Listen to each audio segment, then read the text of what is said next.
AGT Live 24/7 এই হচ্ছে AGT Live 24/7 This is AGT Live 24/7 সরকার বলছে গত 10 বছরে উত্তর পূর্বাঞ্চলের নাকি পরিকাঠামোর প্রভূত উন্নতি হয়েছে। হীরা, হাইওয়ে, ইন্টারনেট, রেলওয়ে ইত্যাদিতে নাকি একেবারে উন্নত দেশের পর্যায়ে নিয়ে গেছে। সামান্য বৃষ্টি, সামান্য ধস, এতে রেল আসছে না, হাইওয়ে বন্ধ হয়ে যাচ্ছে। তো এগুলি যে ত্রিপুরাজ্যের জনজীবন বা জনগণের প্রতি তাদের দায়বদ্ধতাহীনতা, নির্লিপ্ততা, তারই নিদর্শন। তার এর প্রতিবাদে আমাদের পার্টি আমরা ঠিক করেছি আগামী 13 তারিখ অর্থাৎ সোমবার থেকে 18 তারিখ শনিবার এক সপ্তাহ ব্যাপী আমরা ত্রিপুরাজ্যের সমস্ত মহকুমাতে গণতান্ত্রিকভাবে, শান্তিপূর্ণভাবে সরকারের এই উদাসীনতার বিরুদ্ধে এবং দ্রুত যাতে জনজীবনের এই যে বিপর্যয় এ সুরাহার জন্য প্রশাসনের সমস্ত অঙ্গকে তারা এই সজীব করে, সতেজ করে, সক্রিয় করে, তার জন্য আমরা ডেপুটেশন দেব, কোথাও বিক্ষোভ আমরা করব এবং আগরতলা শহরে 14 তারিখে আমরা আগরতলা শহরে প্রেরণ করব। এর সাথে আমরা দাবি জানাচ্ছি যে কাজ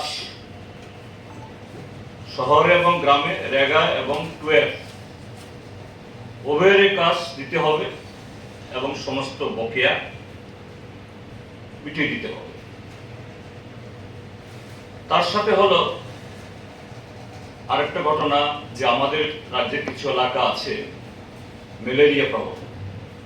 এটা হঠাৎ করে এই সরকার আসার পরে হয়েছে, কথা বলবো না আমি। এগুলির জন্য আগাম প্রস্তুতি থাকতে হয়, বিশেষ করে দলাই জেলা, ছাউনু, গোবিন্দবাড়ি, এদিকে মানিকপুর সব এলাকাতে, হ্যাঁ, এবং ওইদিকে কাঞ্চনপুর একটা এলাকা, এদিকে দক্ষিণেরও অমরপুর কিছু পকেট আছে এই জায়গাতে। তো ইতিমধ্যে মিডিয়াতে রিপোর্ট এসছে গোবিন্দবাড়িতে একজন এই ম্যালেরিয়া আক্রান্ত হয়ে বিনা চিকিৎসায় মারা গেছেন এবং এখন বহু পাড়াতে এরকম ম্যালেরিয়া আস্তে আস্তে ছড়াচ্ছে। এক্ষুনি ব্যাপক প্রাদুর্ভাব হয়েছে, কথা বলবো না, কিন্তু আমাদের বক্তব্য এই জায়গাতে সরকার দ্রুত বর্ষা নামার আগেই যদি এরকম হয়, ম্যালেরিয়ার মৃত্যু শুরু হয়ে যায়, কাজ খাদ্যের অভাব তৈরি হয়ে যায়, রাস্তাঘাট অচল হয়ে যায়, যখন বর্ষা নামবে তখন কি হবে? কাজেই সরকারের এই ক্ষেত্রে তাদের টনক নড়ুক, প্রশাসন এসব জায়গাতে যাক এবং কিভাবে এই জনজীবনকে সচল করা যায়, মানুষের যে নিত্য প্রয়োজনীয় এই চাহিদা এগুলো মেটানোর জন্য ব্যবস্থা গ্রহণ করতে তা দেখো। এই হলো মোটামুটি আমি উল্লেখ করলাম। ছাউনু ব্লক, এদিকে এলাকায় ভিলেজ কমিটি, দীর্ঘদিন পর্যন্ত ভিলেজ কমিটিতে কোনো নির্বাচন হচ্ছে না। 3 বছর উপরে, 6 বছর, 3 বছর, হ্যাঁ, টার্ম তার পারে গেছে এবং এই নির্বাচন হয় না বলে আগরতলা কোর্টে মামলা দায়ের হয়েছে। মামলাতে তখন তারা লেম এক্সকিউজ রাজ্য সরকার বলেছে যে আমরা অন্য এই কাজের জন্য নির্বাচন করতে পারছি না, ওই রিফিউজিদের ভোটার তালিকায় নাম উঠেনি ইত্যাদি ইত্যাদি। আপনারা দেখলেন পার্লামেন্ট নির্বাচন হয়ে গেল, পার্লামেন্ট নির্বাচনে রিফিউজিরা ভোটার তালিকায় নাম অন্তর্ভুক্ত হলো, তারা ভোট দিলেন। এখন কি যুক্তি?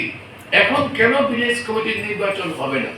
ভিলেজ কমিটির নির্বাচন না করে কিছু লুটেরাদের হাতে, মোথা, আইপিএফটি আর বিজেপি, কিছু লুটেরাদের হাতে গ্রামকে যদি আপনি ছেড়ে দেন, এখন অভাবের কথা আপনাদের কাগজগুলোতে, অধিকাংশ কাগজগুলোতে বেরিয়ে আসছে কি ধরনের দুর্যোগ চলছে এখন, মানুষের অর্থনৈতিক অবস্থা কোন জায়গাতে গেছে, কি করে পানীয় জল পাবে, কে যোগাযোগ করবে। এই লুটেরা তো লুট করার জন্য বসে আছে। সেখানে এই আমাদের একটা বিরাট এলাকা, এই এলাকায় উপজাতি অংশের মানুষ তার প্রতিনিধি নির্বাচন করবার সুযোগ পাবেন না। ত্রিপুরা রাজ্য সরকার আর কতদিন ধোকা দেবেন, কতদিন এই মিথ্যা অজুহাত দিয়ে ত্রিপুরা মোথার নেতা, আইপিএফটির নেতা ট্রাইবেলদের জন্য করে আর ট্রাইবেলদের সমস্ত অধিকারগুলো কেড়ে নিতে, এমনকি তার গণতান্ত্রিক অধিকারগুলো। অতি সত্বর সেখানে নির্বাচন, ভিলেজ কমিটি নির্বাচন ঘোষণা করা উচিত এবং সুষ্ঠুভাবে সেই নির্বাচন যেন সম্পন্ন করতে পারে তার ব্যবস্থা করা উচিত। পঞ্চায়েত নির্বাচনের যে প্রস্তুতি রাজ্য সরকার দিয়েছে, অবাধ, শান্তিপূর্ণ, সমস্ত রাজনৈতিক দল এবং সমস্ত মানুষ যেন অংশগ্রহণ করতে পারে তা নিশ্চিত করার দায়িত্ব রাজ্য সরকারের। এটা কেন্দ্রীয় নির্বাচন কমিশনের দায়িত্ব না, রাজ্য সরকারের দায়িত্ব। রাজ্য সরকার সে দায়িত্ব পালন করবে, এটা আমরা প্রত্যাশা করছি। আমরা সেদিকে লড়াইতে আমরা যাচ্ছি। এই হচ্ছে ক্ষমতা পৌঁছে দেওয়ার জন্য এবং ভালোভাবে সরকারি কর্মসূচিগুলোকে রূপায়ণ করবার জন্য, সরাসরি মানুষের সঙ্গে সংযোগ স্থাপনের জন্য ত্রিস্তরীয় সংস্থাগুলি খুব গুরুত্বপূর্ণ। ইতিমধ্যেই আমরা লক্ষ্য করছি, গতবার তো এখানে ত্রিস্তরীয় সংস্থা, পঞ্চায়েত সমিতি, জেলা পরিষদের কোনো নির্বাচনই করলো না। এমন গুন্ডামি করলো কি নমিনেশন 96% আপনার আনকন্টেস্টে জিতলো, যা পৃথিবীর ইতিহাসে বিরলতম ঘটনা। যা সমস্ত দেশের মানুষ হাসাহাসি করলো, কি নির্বাচন করলো। নির্বাচন যারা এই 4% দিল তারাও শেষ পর্যন্ত থাকতে পারলো না, গণনা কাণ্ড ইত্যাদি তো সব ফালতু, সবকিছুই হলো না। এবার শোনা যাচ্ছে ত্রিস্তরীয় সংস্থাগুলো নির্বাচন করবার জন্য ত্রিপুরা সরকার ইতিমধ্যেই প্রস্তুতি নিয়েছেন। খুব ভালো কথা। আমরা নির্দিষ্ট সময়ের মধ্যে ত্রিস্তরীয় সংস্থায় জনগণের হাতে ক্ষমতা হস্তান্তরিত হোক, এটাই আমরা চাই। যদি জনকল্যাণে মানুষের কাছে সরাসরি সরকারের সহযোগিতা পৌঁছে দিতে হয়, তাহলে এই সংস্থাগুলো খুবই গুরুত্বপূর্ণ। কিন্তু দেখা গেল কি, এখন অবধি ত্রিপুরা পঞ্চায়েত দপ্তর যারা এই নির্বাচন পরিচালনা করবে, ত্রিপুরা নির্বাচন কমিশনার, নির্বাচন পঞ্চায়েত দপ্তরের মধ্যে থেকে, তাদের এখন অবধি রাজ্য স্তরে কোনো ভূমিকাই নেই। রাজ্য স্তরে রাজ্য রাজনৈতিক দলগুলোর সঙ্গে কোনো বৈঠক, কোনো পরামর্শ, কোনো উপদেশ তারা দিলেন না। না নিয়ে কি করলেন, সমস্ত সার্কুলার দিয়ে সমস্ত বিডিওদের যারা সংশ্লিষ্ট আপনার ব্লকে রিটার্নিং অফিসার হবেন, সমস্ত ব্লকে বলে দিলেন কি আমরা ভোটার লিস্টের অমুক তারিখ আমরা ড্রাফট পাবলিকেশন করব, অমুক তারিখ শুনানি হবে, তারপর ফাইনাল পাবলিকেশন হবে। তার মানে হচ্ছে পঞ্চায়েত নির্বাচনের পুরো প্রস্তুতি চলছে, খুব ভালো। কিন্তু এটা প্রথমেই তো উচিত ছিল, যা সচরাচর হয়ে থাকে রাজ্য স্তরে, বিভিন্ন রাজনৈতিক দলগুলোর সঙ্গে, রাজ্য পার্টিগুলোর সঙ্গে বসে আলোচনা করা, কিভাবে টাইম টেবিলটা করা, মানুষের সুযোগ সুবিধা পত্র পত্রিকায় বিজ্ঞপ্তি দেওয়া, কোনো কিছু নেই। আজকে আপনাদেরকে আহ্বান করেছি, যদিও দেশে লোকসভা নির্বাচনের প্রক্রিয়া চলছে, কিন্তু আমাদের আজকের আলোচনা সম্পূর্ণ এই নির্বাচন সংক্রান্ত বিষয়ের বাইরে।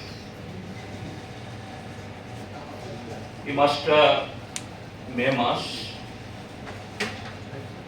এপ্রিল মে আমাদের এই অঞ্চলে অতীতেও এখানকার যে জলবায়ু, কখনো খরা হয়, কখনো অতিবৃষ্টি হয়, সাথে কিছু ঝড় তুফান ইত্যাদি থাকে। তো এটা হঠাৎ করে কোনো একটা বছরের আকস্মিক ঘটনা নয়, এটা সবসময় হয়ে থাকে। এই জন্য রাজ্য সরকারের জনজীবনের যে এই জাতীয় নানা ধরনের সমস্যা হতে পারে, এটাকে মাথায় রেখে আগাম প্রস্তুতি সরকারের সবসময় থাকে।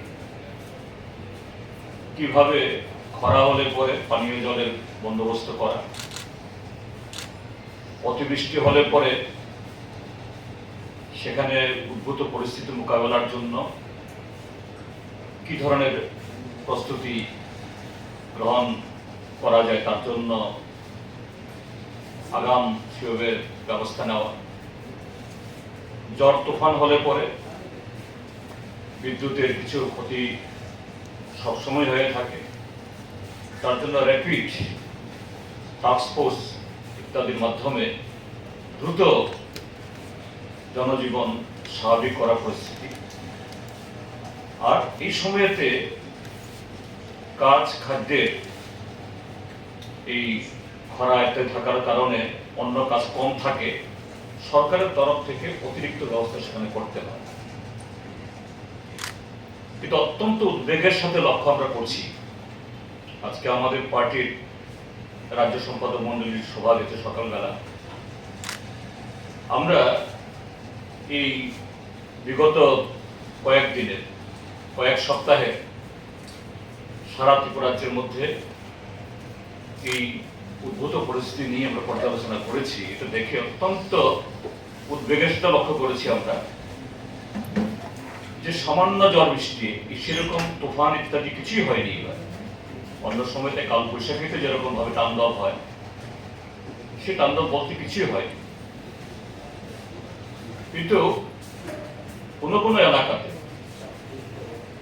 যেখানে এরকম কিছু হয়েছে, বিদ্যুৎ চলে গেছে 2 দিন, 3 দিন, 4 দিন, 5 দিন, 6 দিন অবধি প্রশাসনের কোনো ধরনের মানে সাক্ষাৎ নেই, তার কোনো চেহারা দেখা যাচ্ছে না।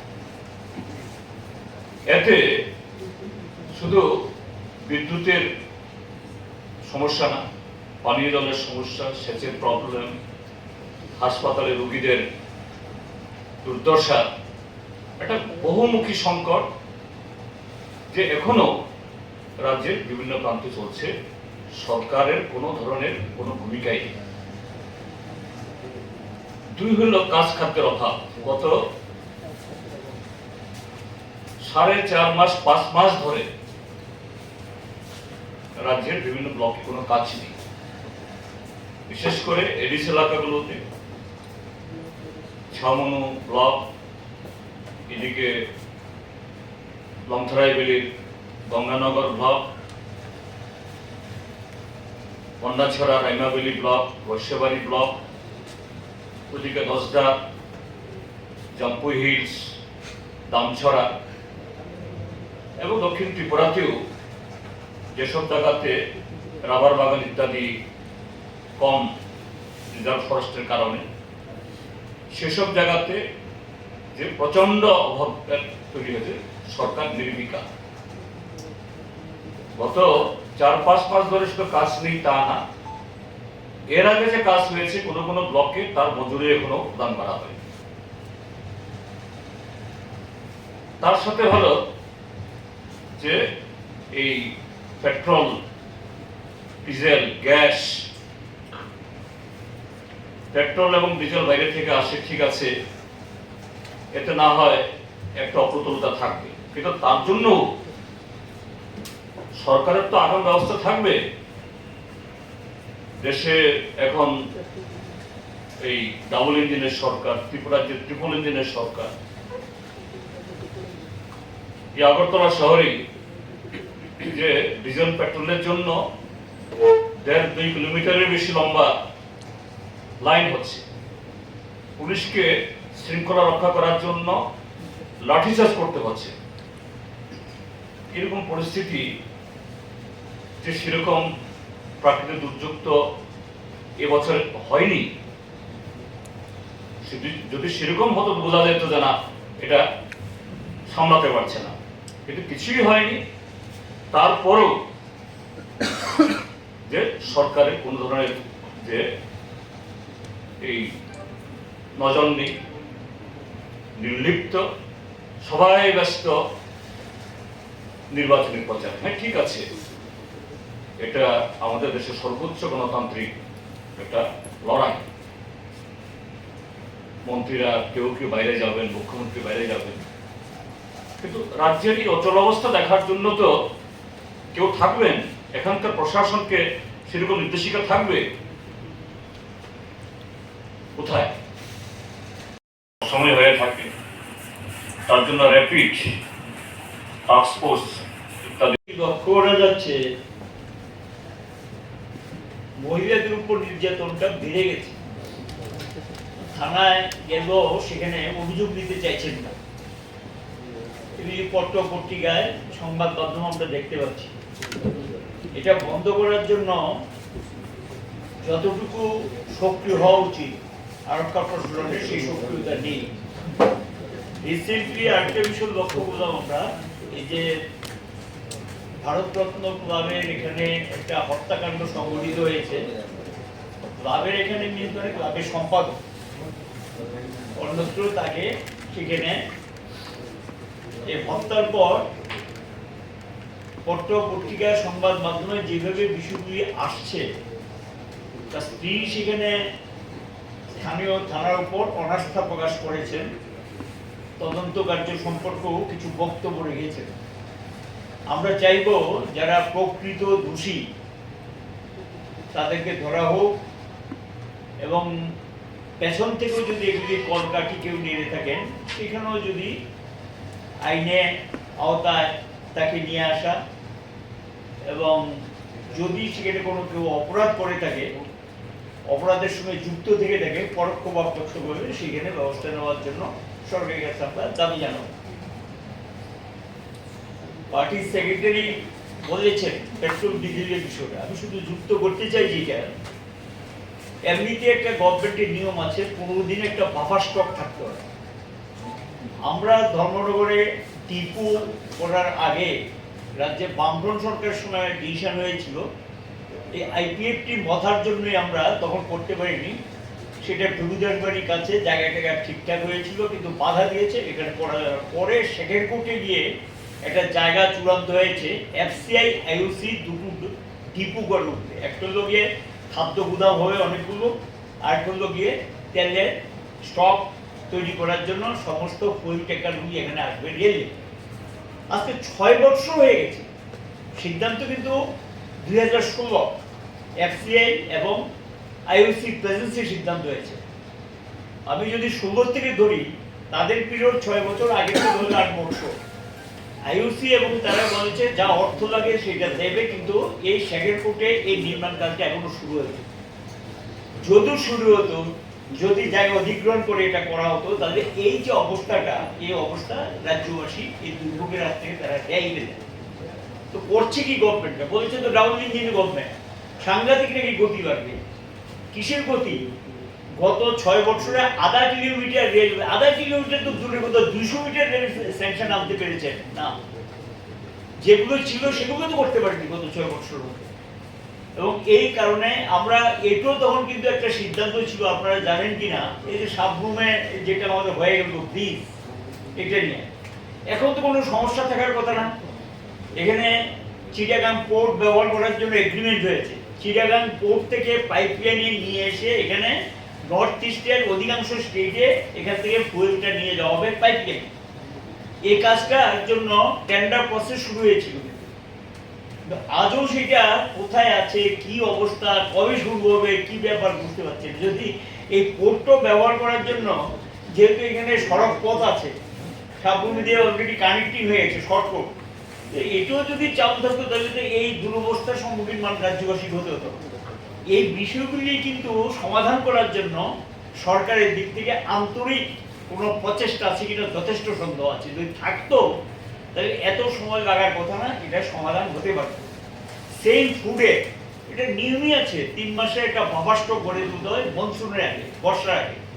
এবং এই 3 মাসে বাফার স্টক গড়ার যে কাজটা, সেটা কতটুকু হয়েছে? কোথায় বাফার স্টক করবেন? নতুন ফুড গভর্নমেন্ট কয়টা হয়েছে? বা ওইখানে যে সেকেন্ড ফুডে যেটা হওয়ার কথা, এফসিআই ডিপো যেটা করে তোলার কথা, সেখানে খাদ্য গুদামে একবার ইত্যাদি, হ্যাঁ, এটা কিন্তু কিচ্ছু অগ্রসর হয়নি। এই যে অবস্থাটা, এই অবস্থাটা যদি চলতে থাকে, রাজ্যবাসীর একটা সবচেয়ে সীমা আছে। কখনো গ্যাস নেই, কখনো পেট্রোল নেই, কখনো ডিজেল নেই, কখনো পেঁয়াজ নেই, কখনো রেশন নেই। এটা কতদিন চলবে? আর এই যে লামডিং এর যে ঘটনাটা ঘটছে, গঙ্গার নিচে দিয়ে হয়, ওয়েলকাম, আমাদের কোনো আপত্তি নেই। আপনারা জানেন হাওড়া স্টেশন যুক্ত হয়েছে। আর এটা কি লামডিং এর এই ঘটনা, বছরের পর বছর এই ঘটনা ঘটছে, প্রতি বছর বর্ষা আসলেই এই রাজ্যের মানুষকে এই যে গতবারে তো 3 মাস মধ্যে ছিল, 3 মাস কাহা তো কতদিন চলবে? এটাকে অল্টারনেট কোনো অ্যারেঞ্জমেন্ট করা যায় না? এই যে অবস্থাটা চলছে। আরেকটা ওই যে সড়ক পথে সোনারপুর এলাকা এবং সুড়ঙ্গ পথে তো অনেক জায়গায় সুড়ঙ্গ রাস্তা নির্মাণ হচ্ছে, সুড়ঙ্গ করে এখানে গিয়ে ওইটাও সুড়ঙ্গ করা যায়, কোনো ব্যাপার নেই। এগুলি সমাধান যদি একদিকে একটা মানে পার্মানেন্টলি সলিউশনের একটা ব্যবস্থা করে, আর টেম্পোরারি রাজ্যে যাতে একটা বাফাস্ট করে দিল তার জন্য ব্যবস্থা করে। আপনারা জানেন একসময় আমাদেরকে সেই মেঘালয় দিয়ে সিলেট হয়ে তারাও কৈলাসহর এবং আগরতলা দিয়ে আমাদের আনতে হয়েছে এই পেট্রোল, এগুলি আমাদের সময়ের পিরিয়ডের কথা আমি বলছি। তারপরে তো 6-7 বছর হয়ে গেছে, কি হলো? তো আপনারা তো বলেছেন অনেক কিছু করে ফেলেছেন, রাজ্যে নাকি সব সমস্যার সমাধান হয়ে গেছে। এই নিয়ে সমাধানের চিত্র, জিনিসপত্রের দাম বাড়ছে, লাগাম ছাড়া অবস্থা, জিনিসপত্রের দাম বাড়ছে, স্বাভাবিক, এটা সুযোগ নেবে ব্যবসায়ীরা। এবং এই রাস্তাঘাট যদি এখানে নিরবিচ্ছিন্ন যোগাযোগ না থাকে এটা হবে। এই ক্ষেত্রে আমরা বাধ্যই এখন রাস্তায় নামা ছাড়া আমাদের কোনো পথ নেই। আমাদের সেক্রেটারি বলেছেন, আমাদের সম্পাদক সিদ্ধান্ত, রাস্তায় নেমে এক প্রতিবাদ আমরা করব। 100 কর্মীরা নিয়োগ করবে, তার জন্য লিখিত পরীক্ষার মাধ্যমে অতিথিও হয়েছে। ত্রিপুরা শুধু ত্রিপুরা স্টেট কোঅপারেটিভ ব্যাংক না, যে অন্যান্য এই ন্যাশনাল ব্যাংকেরও রিজনাল লেভেলেরও এরকম রিক্রুটমেন্টে এই ত্রিপুরা যেই হাজার হাজার কর্মপ্রার্থী ক্যান্ডিডেটকে নিয়ে এরকম রিটার্ন টেস্ট ইত্যাদি করে তারপরে নিয়োগ হয়েছে। স্টেট গভর্নমেন্টের বিভিন্ন ডিপার্টমেন্ট তো হয়েই, কিন্তু আমরা প্রথমবার দেখলাম যে এই ব্যাংকের এই নিয়োগের জন্য যে নিয়োগ পরীক্ষা 18,000 সামথিং তারা তথ্য দিয়েছেন, তার জন্য নাকি ত্রিপুরাতে পরিকাঠামো নেই। এজন্য আসামের বিভিন্ন শহরে, গুয়াহাটি এরকম কোন জায়গায় জানি, এবং আমার জিজ্ঞাসা,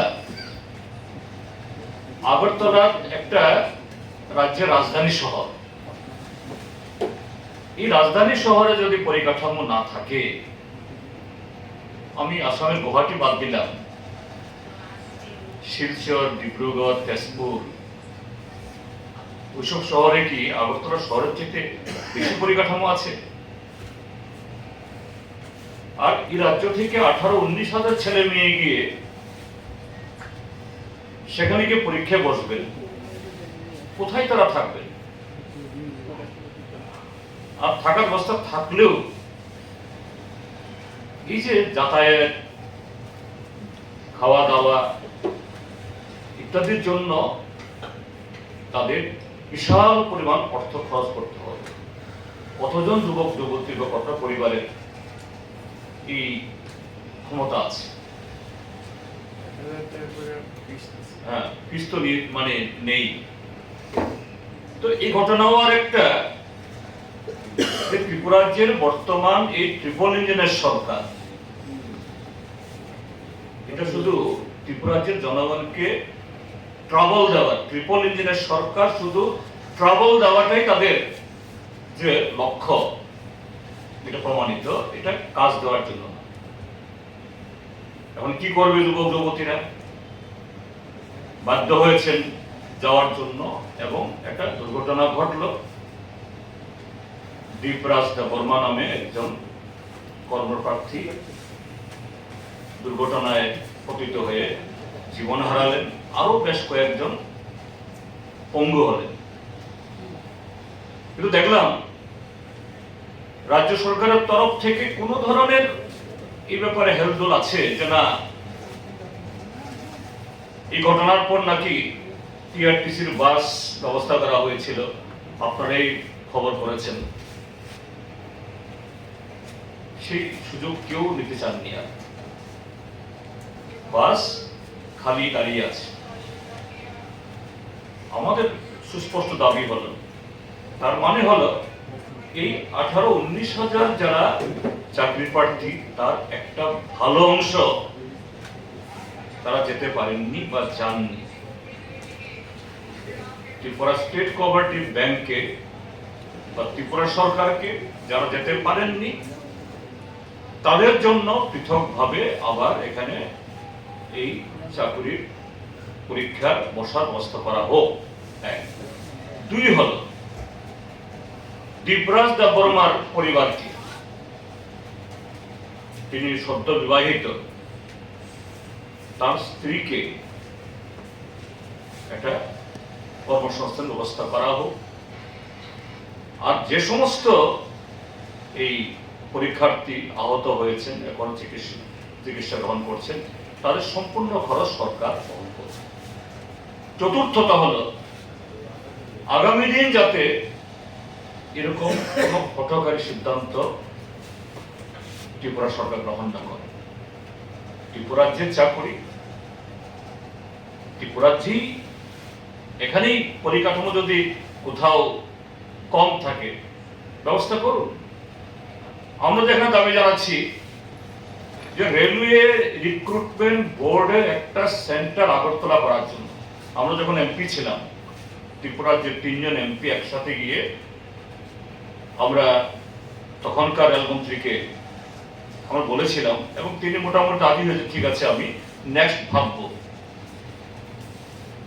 এখনকার এমপিরা বা এখনকার সরকার তো এটা নিয়ে কোনো মাতামাতি করেন না, কারণ ওইসব করবেন কি করে, তাদের সরকার তো র্যালি বিক্রি করে দিচ্ছেন, রিক্রুটমেন্টের বোর্ড থেকে হবে। ত্রিপুরার যে বর্তমান বিধানসভার অধ্যক্ষ মাননীয় বিশ্ববন্ধু হুসেন মহোদয়, আমরা দেখেছি আমরা যখন সরকারে ছিলাম তার প্রত্যেকটা অধিবেশনে একটা প্রশ্ন থাকতো ধর্মনগরে একটা রেল ডিভিশন করার জন্য। রেল ডিভিশনই তো ধর্মনগর। আমি এখন ওনাকে জিজ্ঞেস করি, মাননীয় স্পিকার মহোদয়, এখন তো আপনি স্পিকার, আপনি একটা রুলিং দিয়ে দেন না। ত্রিপুরা সরকার সমস্ত মন্ত্রীরা গিয়ে দিল্লিতে গিয়ে ধর্ণা দাও রেল ডিভিশনের জন্য। তিনিও আমার দিকে চেয়ে থাকেন, বোঝা যায় তিনি অসহায়, অর্থাৎ তিনি বলতে পারছেন না এগুলি। তো এইভাবে বেকার যুবক যুবতীর প্রতি, অর্থাৎ যুব সমাজের প্রতি তাদের যে ধরনের এই কি বলে তাদের ভবিষ্যৎকে অনিশ্চিত করে দিচ্ছে। সামগ্রিকভাবে সরকার যে ব্যর্থতার বিরুদ্ধে ত্রিপুরা রাজ্যের মানুষ গর্জে উঠুন এবং আগামী 13 থেকে 18 রাজ্যের সবকটি মহকুমাতে কোন কোন জায়গাতে ব্লক পর্যায়েও হবে এই আরম্ভ করেছে।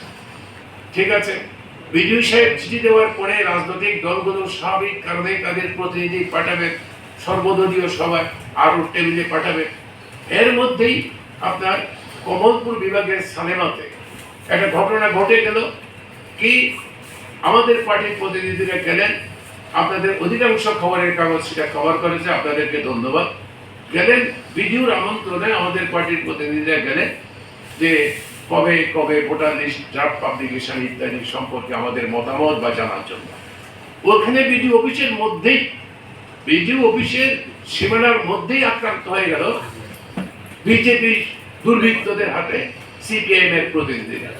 এবং তখনই তারা ঢুকে গেলেন বিডিওর কাছে। কি করবেন, বাইরে থেকে টেলিফোন যোগাযোগ ইত্যাদির পরে বিডিও সাহেব বাধ্য হয়েছেন পরবর্তী সময়তে এদেরকে কোন রকমের পিঠ বাঁচিয়ে, মাথা রক্ষা করে, কোন রকমের জীবনটা বাঁচিয়ে বাড়িঘরে পাঠিয়েছেন। বাড়িঘরে আসার পরেও তারা নিশ্চিত না যে আমরা বাড়িঘরে থাকতে পারবো কিনা, যেহেতু আমরা সিপিআইএম এর প্রতিনিধি। এইটা কি গণতন্ত্র? এইভাবে কি পঞ্চায়েত ভোট হবে? এটা হতে পারে না। এটা হচ্ছে একটা লক্ষণ, যে লক্ষণ দিয়ে পরিষ্কার প্রমাণ করে আপনারা পরবর্তী সময় দেখবেন জুলাইতে যখন নির্বাচন করবে সম্ভবত, তখন দেখবেন এই নির্বাচনটা একটা প্রহসনে পরিণত করবার জন্য এখন থেকে সব পরিকল্পনা তৈরি করেছে এবং গ্রামের সমস্ত দুর্বৃত্তদের এই কাজে ব্যবহার করবার জন্য রাজ্য শাসক পার্টি বিশেষ করে বিজেপি এই কাজে এখন থেকে নেমে পড়েছে।